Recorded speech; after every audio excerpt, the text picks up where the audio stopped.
So another team is Phobos. They are an independent game development studio from Belgrade, and they are currently working on their first project, Cloudburst. It's a next-gen game developed in Unreal Engine, of course. And this is a mouthful, a hybrid battle royale survival game, heavy with narrative-driven gameplay set in a dystopian reality of Eastern Europe, where players can fight each other for highly valued loot, or team up, gather resources, build shelters, and over time develop communities of survivors and fight back against drone swarms and death-sowing robots of unknown origin. That's a lot, but it's really a very ambitious idea, and we wish them the best of luck. And today, to tell us more about it, is their actually development lead, Ivan Koroknai.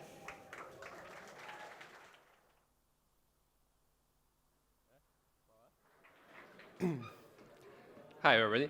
So I'm Ivan, and I'm the developer behind the Cloudburst game developed by our studio, Phobos. So this is a bit of a story about basically intertwined growing up and my life with the development of the game. And growing up, these are some of the games that really made a huge impact on me. So one common thing between these games is that they allowed you to basically create a spot for yourself in the world and kind of have a place where you can feel safe, where you can have your base. So that's something that really made a lasting impact on me. So after that, I had my first brush with game development in a form of modding for Operation Flashpoint. And I was kind of lucky because I didn't understand the limits of games back then, proper design, and I was very unbothered by those things. And I was also very lucky that Operation Flashpoint had a great support for modding. So after that, I moved to serious games industry, working on various simulators and simulation hardware for almost 20 years, and I'm a bit older than I look. So working in the simulation industry, it's quite opposite from game development, and everything has to be well designed, well planned. You don't really get a lot of chance to test things, experiment, try new gameplay.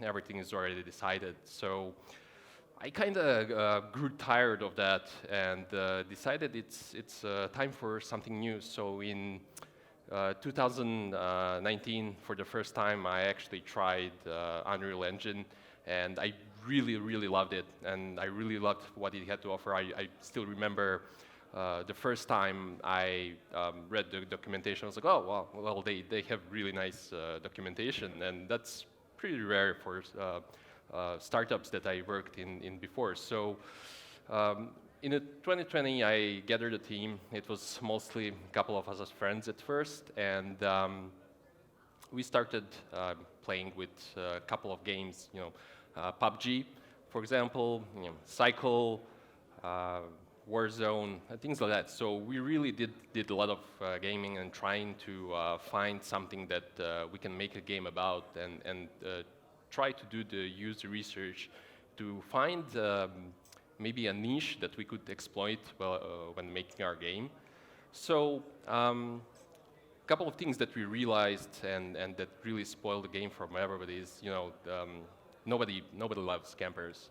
So the blue circle in PUBG really enforces a very specific play style. You don't really get much chance to do things that you want and play it at a pace that you prefer.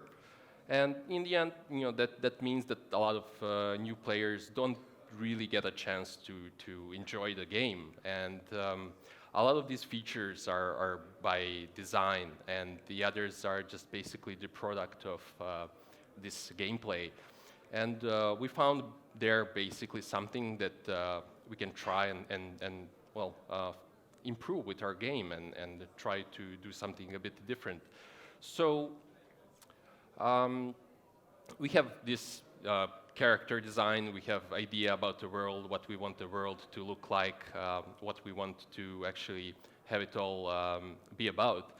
But characters and the world itself, they don't make a game. You know, you need something else, and that's where Unreal Engine comes in. And so to make a game, you know, we actually started playtesting a lot of different things, and one really important aspect of Unreal Engine was the community and all of the plugins, all of the content that we had available to us for development. So some of the important things that we used is, for example, for design of the robots and animations, we actually used Simple Procedural Walk and Dragon IK, both publicly available plugins, to really help us to actually animate the robots and cut down the time needed to actually have a working prototype for them.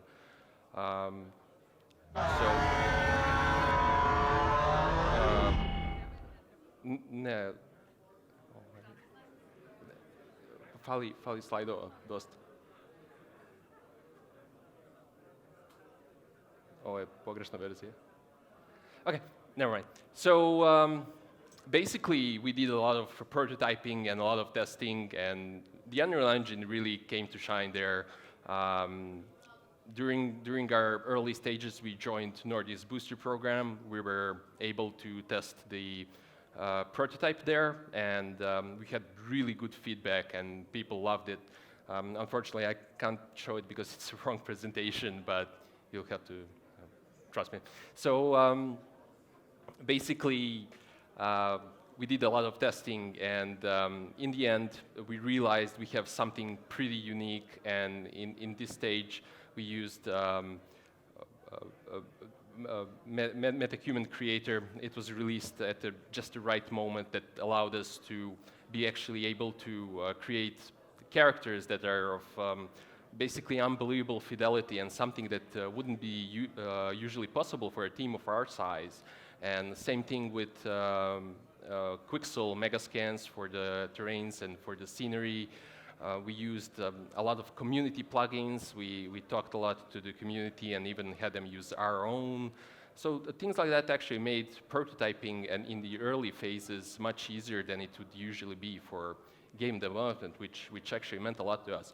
And one thing we came to realize, combining the elements of Battle Royale and survival genres, that we didn't really fit any specific genre, and users were always very confused about that, and testing the game, they realized, and we with them, that it doesn't really describe any current genre. And at this point, we were starting to think that, well, you know, let's not try to pigeonhole our game to any specific genre that exists, but maybe let it become something new.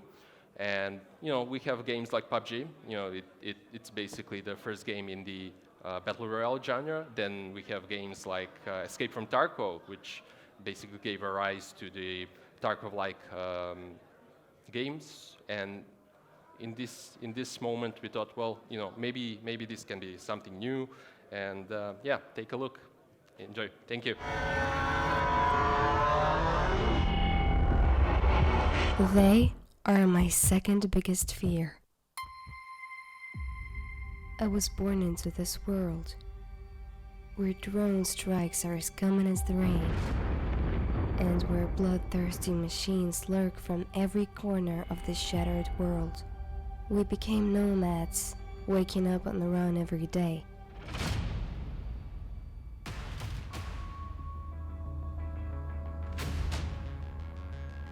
Most trust no one and fight alone. Others unite to survive and fight the machines.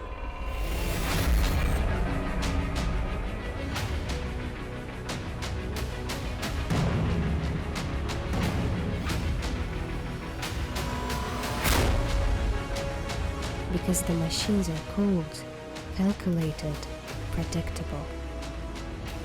When I meet them, I know exactly what I need to do to survive.